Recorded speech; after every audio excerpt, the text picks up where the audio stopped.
ఎవరు మీ ఎమ్మెల్యే, ఎలా పని చేస్తున్నారు అని అడిగాను. అంటే నాతో చెప్పిన వాళ్ళు, అమ్మా మొత్తం జబర్దస్త్ దోపిడీ అట, జబర్దస్త్ గా దోచుకుంటున్నారట.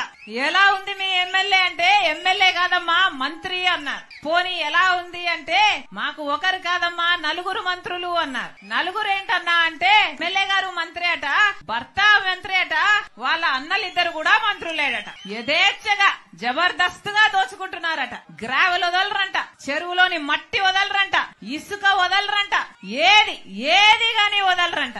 ఆఖరికి పేద వాళ్ల కోసం హౌసింగ్ కడితే ఆ హౌసింగ్ మాఫియాలోనే చేతులు మారడంలోనే 100 కోట్లు సంపాదించుకున్నారమ్మా అన్నారు. పేదవాళ్లకు కట్టే ఇళ్లల్లో ఆఖరికి చిన్న ఉద్యోగాల కోసం వచ్చినా కూడా కమిషన్లు తీసుకుంటారమ్మా. ఎవరన్నా వెంచర్లు వేశారంటే ఆ వెంచర్ లో వీళ్ళకి ప్లాట్లైనా ఇవ్వాలి, లేకపోతే కప్పమైనా కట్టాలి. వీళ్ళ కన్ను పడింది అంటే ఆ ప్లాట్ గా మిగలదమ్మా, వాళ్ళ స్వాహా చేసేస్తారు అన్నారు. ఇందుకేనా అధికారం ఇచ్చింది, ఇందుకేనా ఓట్లేసింది. ఎక్కడ చూసినా అవినీతి, ఎక్కడ చూసినా డబ్బులమయం. ప్రజల గురించి ఆలోచన చేసేవాడు ఎవరైనా ఉన్నారా అంటే ఒక్కరు కూడా లేదు. ఇలా తయారైంది కదా. రాజశేఖర్ రెడ్డి బిడ్డను నన్ను అంటుంది, నేను అక్కడ తెలంగాణలో పార్టీ పెట్టానట, తెలంగాణలో పార్టీ పెట్టక ముందు నేను కాంగ్రెస్ పార్టీని దూషించానట, ఇప్పుడు కాంగ్రెస్ పార్టీలో ఎలా చేరాను అని అంటుంది. అమ్మా రోజమ్మా, మీకు గుర్తులేదేమో, నేను గుర్తు చేస్తాను. మీరు తెలుగుదేశం పార్టీలో ఐరన్ లెగ్ అన్న పేరుతో మీరు పిలువబడినప్పుడు రాజశేఖర్ రెడ్డి గారి గురించి మీరు ఎంతగా దూషణలు చేశారో ప్రజలు ఇంకా గుర్తే ఉన్నాయి. రాజశేఖర్ రెడ్డి గారంత మహా మనిషిని పట్టుకొని రాజశేఖర్ రెడ్డి గారి గురించి మాట్లాడిన మాట పిచ్చి పిచ్చి వాగుడు. రాజశేఖర్ రెడ్డి గారి పంచ విప్పి కొడతాను అన్న పిచ్చి పిచ్చి మాటలు మాట్లాడిన ఆవిడ ఈ రోజా నా గురించి మాట్లాడుతుందా? పైగా తెలంగాణలో పార్టీ పెట్టానట, నేను మూసేసి ఇక్కడికి ఎందుకు వచ్చాను అని అడిగింది. అమ్మా నేను వైఎస్ఆర్ తెలంగాణ పార్టీ అని పార్టీ పెట్టిన మాట నిజమే, అది మూయలేదు తల్లి. వైఎస్ఆర్ తెలంగాణ పార్టీ కాంగ్రెస్ పార్టీలో విలీనం చేశాం కాబట్టి కాంగ్రెస్ పార్టీ ఎంత కాలం బతికుంటుందో వైఎస్ఆర్ తెలంగాణ పార్టీ కూడా కాంగ్రెస్ పార్టీలో భాగమై బతికే ఉంటుంది. ఈ రోజు ఆంధ్ర రాష్ట్రానికి రాజశేఖర్ రెడ్డి బిడ్డ వచ్చింది అంటే గొప్ప ఉద్దేశంతో వచ్చింది. ఎందుకంటే నా పుట్టింటికి ఇక్కడ అన్యాయం జరుగుతుంది కాబట్టి ఇక్కడ ప్రత్యేక హోదా తేవాల్సిన బాధ్యత నా మీద కూడా ఉంది కాబట్టి ఈ రోజు ఆంధ్ర రాష్ట్రానికి వచ్చింది. ఆ పక్కనే ఇంకో రాష్ట్రం ఉంది. ఆ పక్క రాష్ట్రంలో డీజిల్ ధర ఎంత, పెట్రోల్ ధర ఎంత, ఇక్కడ ఎంత? ఏం చేతనైంది మీకు? ఏం చెప్పారు ఆ రోజున? ఇదే వైసీపీ ప్రభుత్వం ఆ రోజు చెప్పలేదా మేము ధరలు తగ్గిస్తాము అని, సబ్సిడీలు ఇస్తాము అని ఆ రోజు చెప్పలేదా? అంతెందుకు మందు బాటలు కూడా పక్క రాష్ట్రంలో తక్కువేనట. ఇక్కడ క్వార్టర్ బాటిల్ ఎంత, అక్కడ క్వార్టర్ బాటిల్ ఎంత, అది కూడా చేత కాలేదు కదా మీకు. మీరా మాట్లాడేది, మీరా నీతులు చెప్పేది. సరే మీరు ఎమ్మెల్యే, మీరు మంత్రి, మీ వల్ల చేత కాలేదు. సరే కనీసం ఒక మహిళ కదా మీరు, కనీసం మహిళల విషయాలకైనా మీరేమైనా భద్రత కలిగించగలిగారా?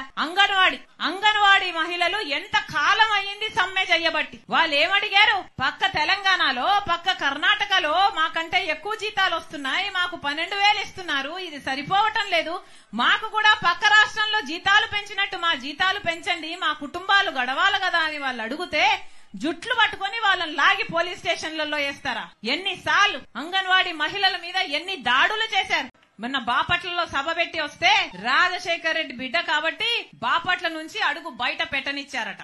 ఒక్క నిమిషానికి నేను రాజశేఖర్ రెడ్డి బిడ్డను కాదనుకుందాం, రండి, ఎంతమంది వస్తారో రండి, ఏం చేస్తారో చేయండి, మీ దమ్మేంటో చూపించండి. సిగ్గుండాలి కదా. రాజశేఖర్ రెడ్డి గారి పేరు పెట్టుకుని రాజశేఖర్ రెడ్డి గారి ఆశయాల కోసమని నిలబడ్డామని చెప్పుకుంటూ ఇంత దయనీయంగా, ఇంత దరిద్రంగా, ఆడ మగ తేడా లేదు, ఉచ్చం నీచమని తేడా లేదు, 5 సంవత్సరాలలో అన్ని మాటలు తప్పారు, ఘోరంగా పరిపాలన చేశారు. రాజశేఖర్ రెడ్డి గారి సంక్షేమ పాలనకు, జగనన్న పాలనకు, నక్కకు నాగలోకానికి ఉన్నంత తేడా ఉంది. ప్రతి మాట తప్పారు. ఇప్పుడు నేనొచ్చి ఇక్కడ మీ తప్పులు ఎత్తి చూపుతున్నానని చెల్లెల్ని అన్న ఇంగితం లేదు. ఇదే పార్టీని 3200 కిలోమీటర్లు పాదయాత్ర చేసి నేను నా భుజాన మోసిన రోజులున్నాయి. సమైకి ఆంధ్ర కోసం తిరిగాను, అలాగే ఓదార్పు యాత్ర చేశాను, అలాగే బాయ్ బాయ్ బాబు అని ఒక క్యాంపెయిన్ నడిపాను.